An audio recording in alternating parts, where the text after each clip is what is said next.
Hello everyone, this is Kerry Anderson. Hope you all doing well. In today's video, I'll be talking about what determines which marathoners get heat stroke you can say. So if you like the video related to Total Hill, I would like to request you all please do subscribe the channel, hit the bell icon and give thumbs up so that I will come up with more and more videos with lots and lots of information. So here we'll begin, let's go. So what determines which marathoners get heat stroke? When researchers from Nike were plotting the details of their Breaking 2 marathon project in 2019, one of the variables they considered was start time. The usual early morning starts give you cool air that gradually heats up, but an evening start could give you cool air that gradually gets even cooler as the runners heat up. They eventually stuck with the morning start, mostly to avoid practical problems like figuring out what runners should eat all day before an evening marathon. But the discussion made me realize that there's more to raise temperatures than what the thermometer reads when the starting gun fires. So a pair of recent papers in Medicine and Science and Sports and Exercise explore the topic of heat stress in the Boston Marathon. Boston is a major outlier among marathons with a traditional start time of noon that was changed in 2017 to 10 a.m. for the first wave of mass start, still much later than most races. One of the papers from a team led by sports science consultant Samuel analyzes whether data from 1995 to 2016 to include that runners were 1.4 times more likely to face conditions associated with exertional heat illness spectrum that includes cramping, heat exhaustion, and heat stroke with the old start time compared to the new one.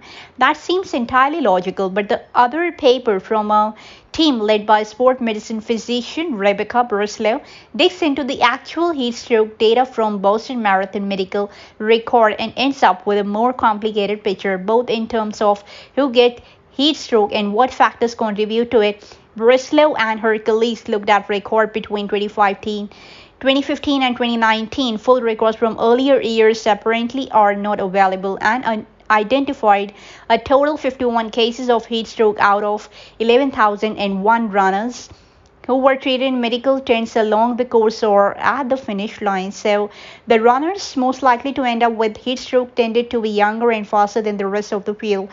This is not as surprising as it might appear. We often think of heat stroke as a consequence of being out in the sun for too long and not drinking enough, but in the context of endurance sport, the biggest factor is the heat you generate yourself, and faster runners generate more heat.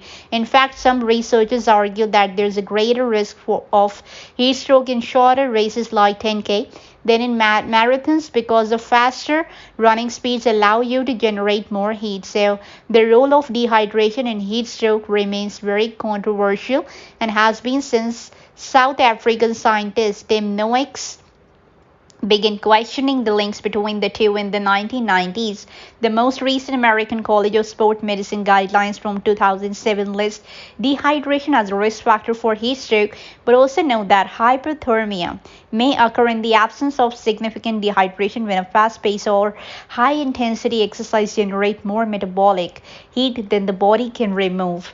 So that's what happens to a few high school football players during summer practice every year, no matter how much they drink. And it's also what happens to some marathoners. The Boston data does not tell us anything about how much the heat stroke patient had drunk, but the medical records do tell us how they were treated. About a third of the patients, 18 of 51, were given intravenous fluid. Another 9 were simply given something to drink, and 24 were not given anything at all. So all of them recovered. This does not prove anything one way or another, but it does contrast with the popular image of heat stroke victim as packed stragglers who collapse because they didn't drink enough. The final key point was the weather. Marathon conditions are often expressed on a scale called red bulb globe temperature, which reads like an ordinary temperature but incorporates other factors that also affect heat stress like solar radiation, humidity, and wind. Road race directors use to excess medical risk for their events for marathons. A value above 70 degrees Fahrenheit signals an elevated risk of heat stroke. So it's not hard to guess that heat stroke was not an issue in 2015 and famously 2018, but which year do you think had the most cases of heat stroke? So there's one obvious answer, and like many obvious answers wrong, there were just 4 cases in 2016, the year with the highest values compared to 21 in 2017 and 26 in 2019. Now, what explains the difference? It's possible to know for sure. Factors like wind speed and cloud cover were generally similar in the 3 warm years and are accounted for in the values anyway. But there is one thing that jumps out. In 2016, it was hot at the start but didn't get any hotter. It cooled off toward the end actually. One runner told the Boston Globe afterward, you could tell a change, but it started off and it was hot. In contrast, the starts in 2017 and 2019 were a bit cooler, but then warmed up during the race. I asked Breslow why she thought this made a difference. One possibility is that runners start more slowly if it's already hot. She said in an email. Beyond the behavioral explanation, it's also possible that a rise or fall in temperature during the late stages of a race is what matters most psychologically, because that's where runners are pushing hardest and generating the most heat as they approach the finish line. Breslow also pointed out previous data from Marine Corps recruits that found heat stroke to be most common between 7 to 9 a.m. when WVGT is increasing more rapidly rather than later in the day when it's steadily high. Is it possible then that Boston mid-morning start is actually better from a heat stroke perspective than an early morning start would be? Frankly, I doubt it.